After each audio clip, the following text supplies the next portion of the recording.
Nigel, I'm getting worried about Simon and that this virus lockdown is affecting him far more than he's letting on. He doesn't usually start his videos this way. Well remembered, Martha. Don't forget we have to maintain social distancing right now. Oh, how far apart is that? Well, as dinosaurs, we haven't invented units of measurement yet, so about this far. But your hands, they're literally inches apart. I'm doing my best, Martha. Damn these tiny arms.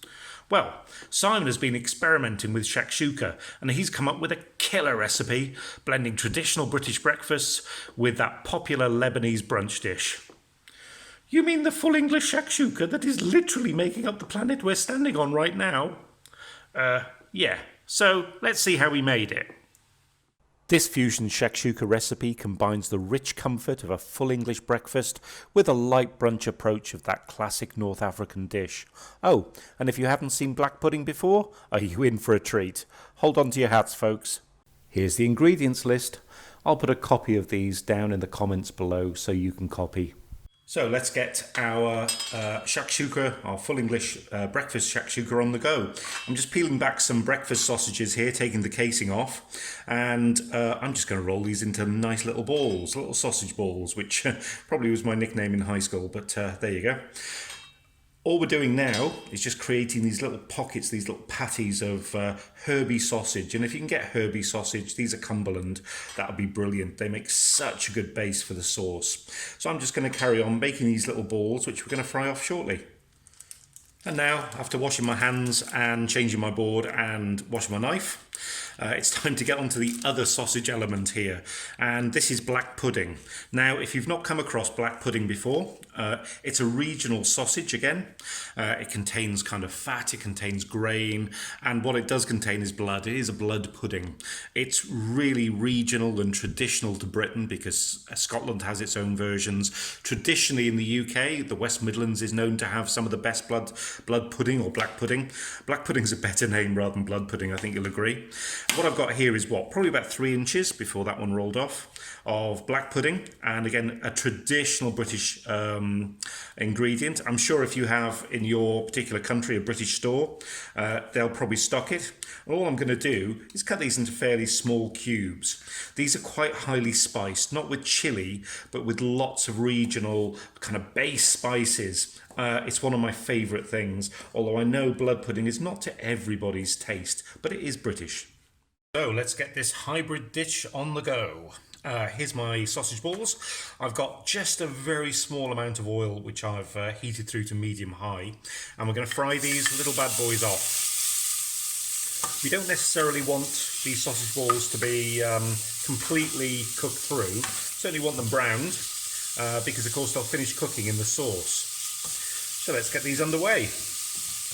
After about 5 minutes I think these are ready. I'm just going to take these out now, and I'm going to put them just on some kitchen towel to drain away. Just get rid of some of that excess moisture, some of that excess oil. So don't worry about all those brown bits at the bottom. They're going to deglaze shortly, and that's going to aid the sauce. So our next step, all I'm going to do, add a little bit more oil, just a glug, because the next ingredient is going to be our onions. We're just going to fry those through just for a couple of minutes. We don't want them to go brown, but we do want them to caramelize a little bit. We do want them to go transparent. Now they're cooking through. In goes our black pudding and our bacon. I'm using smoked bacon, but any chopped bacon will do. And let's start to get these cooking. They certainly won't take long to fry off. Now after a few minutes they're fried off, time for our roughly sliced mushrooms. They're basically going to add a lot of texture as well. So I just want to start the cooking process off for those. They will finish off with the sauce. After 3 minutes or so, you can see that the mushrooms are starting to cook. They're wilting down nicely. They'll finish off cooking in the sauce. We're going to add back our sausages. In fact, one thing I forgot to mention with regards to the black pudding is, of course, we talked about them being so regional in the UK.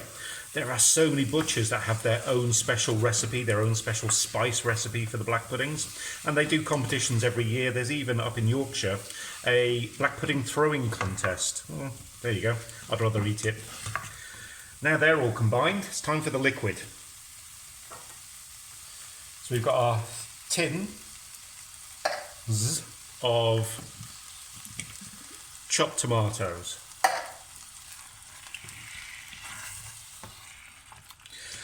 So there we've got our couple of tins. You might find, depending on the type of tomatoes you use, that you might want to actually add a little bit of water as well, but I think we'll be all right with this. There's no reason you can't add in the odd chopped tomato or two as well.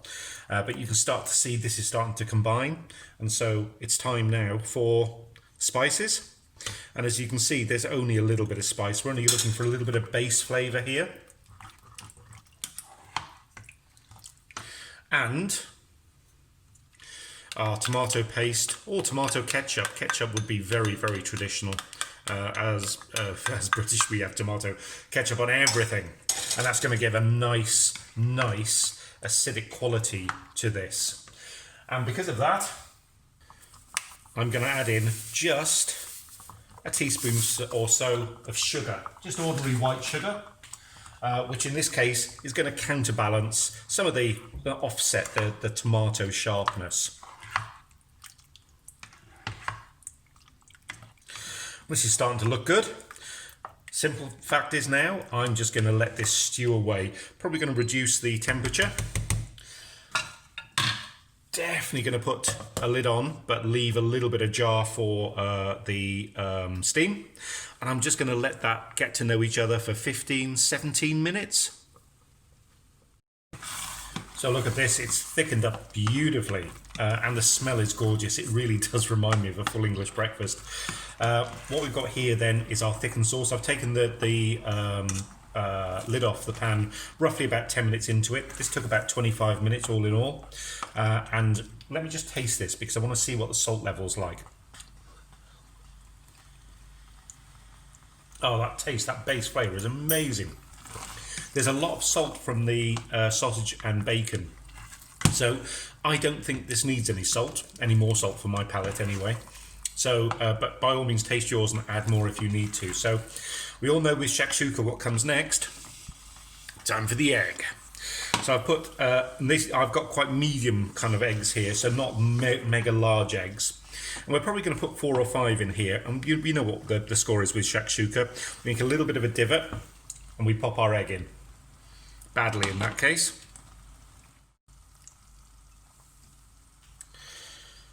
And next.